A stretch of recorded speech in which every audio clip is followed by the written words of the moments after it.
दो आंखें जैसे बाहर की हैं, ऐसे ही दो आंखें भीतर की हैं, ज्ञान और वैराग्य। ज्ञान भी भीतर रहता है और वैराग्य भी भीतर रहता है।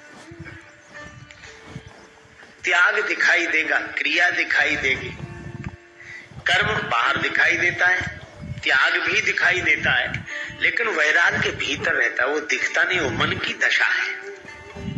इसी तरह ज्ञान भी भीतर रहता है। ज्ञान के कारण बाहर दिखता है, पर ज्ञान तो भीतर ही रहता है। ये ज्ञान वैराग्य भीतर की आंखें हैं। अब ये आंखें हो गई खराब। आंखें भी कहीं खराब होती है, हाँ भाई, हो जाती है। कैसे? इन आंखों में जब मोतियाबिंद आता है तो आंख खराब हो जाती है। तो इन ज्ञान और वैराग्य की आंखों में भी मोतियाबिंद आ गया है। ज्ञान की आंख में द्वेष का मोतियाबिंद आ गया है और वैराग्य की आंख में राग का मोतियाबिंद आ गया।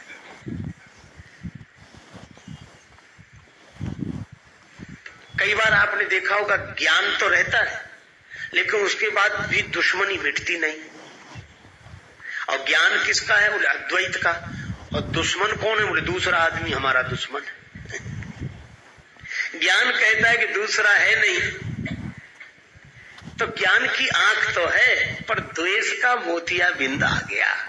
हमें ज्ञान तो अद्वैत का है पर द्वंद्व द्वैत में बना हुआ है। यही ज्ञान की आंख में द्वेष का मोतियाबिंद आ गया। और अगर ज्ञान की आंख ठीक है तो उमा जी राम चरण रत विगत काम मद क्रोध निज प्रभुमय देखई जगत तो कहिसन करई विरोध। फिर विरोध क्यों होगा? कोई प्रेम से भर जाए, भगवान को सर्वत्र देखेगा तो प्रेम से भर जाएगा। करूं में दुश्मनी किससे, कोई दुश्मन हो घर मेरा, मोहब्बत ने नहीं रखी जगह दिल में अदावत की। तो ज्ञान की आंख अगर ठीक ठीक देखे तो झगड़े ही मिट जाएं। पर एक बात है, कई बार यह प्रश्न उठता है कि कैसे ज्ञानी है? ज्ञानी है तो ये द्वंद्व क्यों? तो इसका मतलब यह अज्ञानी है? नहीं, मैं आपसे कहूं कि जिनके जीवन में द्वंद्व भी दिखाई दे, द्वेष भी दिखाई दे, तो ऐसा नहीं मानना चाहिए कि यह ज्ञानी नहीं है। अरे मोतियाबिंद आ जाए तो यह नहीं मानना चाहिए कि आंख नहीं है। आंख तो है, खराब हो गई है। इसी तरह ज्ञान होने पर भी जिनके जीवन में परस्पर द्वंद्व झगड़े दिखाई दे तो यह समझना चाहिए कि ज्ञान की आंख तो ठीक है, द्वेष का मोतियाबिंद आ गया। आंख तो है, ज्ञान तो है। अच्छा बोलो, हम आप सबको ज्ञान है कि नहीं? ज्ञान तो है पर आंख थोड़ी खराब हो गई। आंख तो है तो आंख नहीं लानी पड़ेगी, इसका इलाज कराना पड़ेगा। मैं भी आपसे निवेदन करता हूं कि आपको ज्ञान की जरूरत नहीं है, बस ये ज्ञान की आंख जो खराब हो गई है इसका इलाज कराने की जरूरत है बस। तो ज्ञान की आंख में द्वेष का मोतियाबिंद और वैराग्य की आंख में राग का मोतियाबिंद। अब ये ज्ञान और वैराग्य की आंख में आए हुए राग द्वेष के मोतियाबिंद को कैसे दूर करे? तुलसीदास जी बोले अंजन लगा। और अंजन गुरुपद रज मृदु मंजुल अंजन, गुरुपद रज मृदु मंजुल नयन अमिय द्रग दोष विभंजन, गुरुपद रज मृदु मंजुल, गुरुपद रज मृदु मंजुल,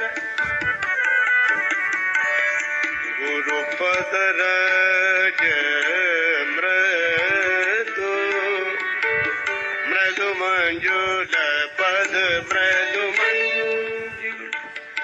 गुरुदेव की चरण धूलिए अंजन है और यह ज्ञान की आंख की बीमारी द्वेष को दूर कर देगी और ज्ञान की आंख को स्वस्थ कर देगी। अच्छा, वैराग्य तो है, पर आप कभी कभी देखते होंगे जो वैराग्यवान है उनमें भी राग दिखाई देता है, तो लोग तुरंत आलोचना करने लगते, काहे कि वैराग्य जब राग है। नहीं भाई, वैराग्य तो है, पर वैराग्य की आंख में ये बीमारी आ गई राग की। तो राग कैसे दूर हो? बस गुरुदेव की शरणागति लो। चरण धूल, जो गुरुदेव के चरणों के आश्रित रहते हैं उनकी ज्ञान वैराग्य की आंखें ठीक हो जाती हैं। गुरुदेव की चरण धूलि का अंजन ज्ञान वैराग्य की आंखों का दोष दूर करने वाला है। अच्छा, एक अद्भुत बात है, धूल अगर आंख में गिर जाए तो खुली हुई आंख भी बंद हो जाती है। धूल अगर आंख में गिर जाए तो खुली हुई आंख भी बंद हो जाती है। लेकिन अद्भुत बात है, वही धूल जब गुरुजी के चरण से जुड़ जाए तो जो धूल खुली हुई आंख को बंद करने वाली थी, वही जब गुरुदेव के चरण से जुड़ जाती है तो बंद हुई आंख को खोलने वाली बन जाती है। यह गुरुदेव के चरणों की महिमा है। अच्छा, और गंभीरता से सोचें, रज धूल को भी कहते हैं और रजोगुण को भी कहते हैं। रजोगुण का संबंध काम से है। कामेश क्रोधेश रजोगुण समुद्भवः, श्रीमद् भगवद गीता में कहा गया, रजोगुण से काम उत्पन्न होता है। लेकिन वही रज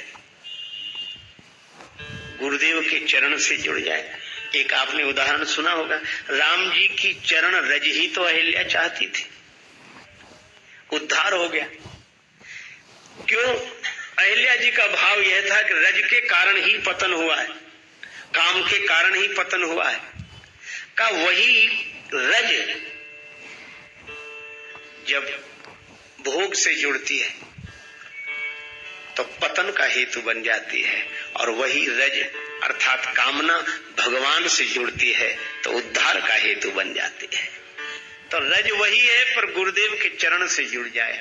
अगर हमारी कामना भी हो तो बस यह कामना हो,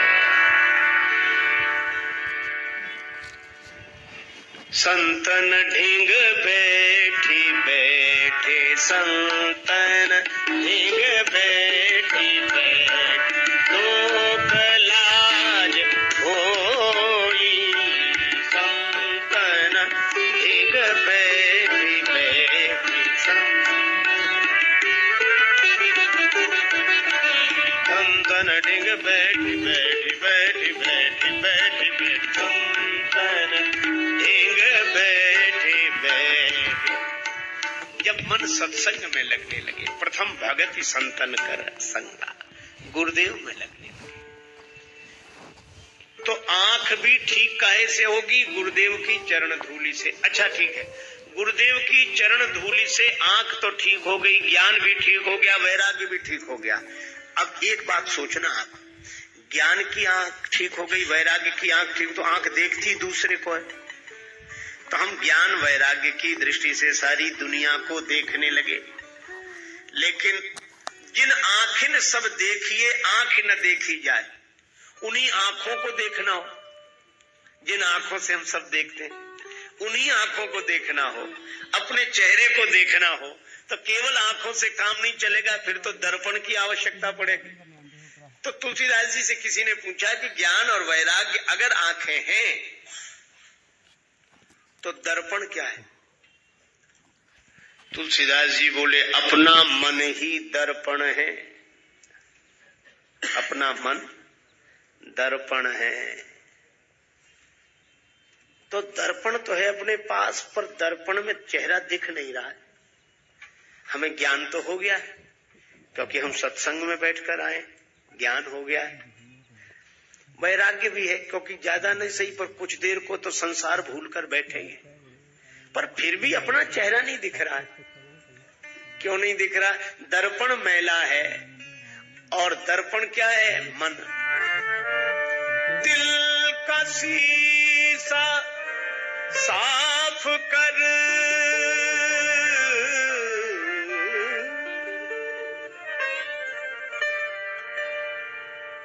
का दर्पण साफ कर, दूर कर अभिमान को, अभिमान को।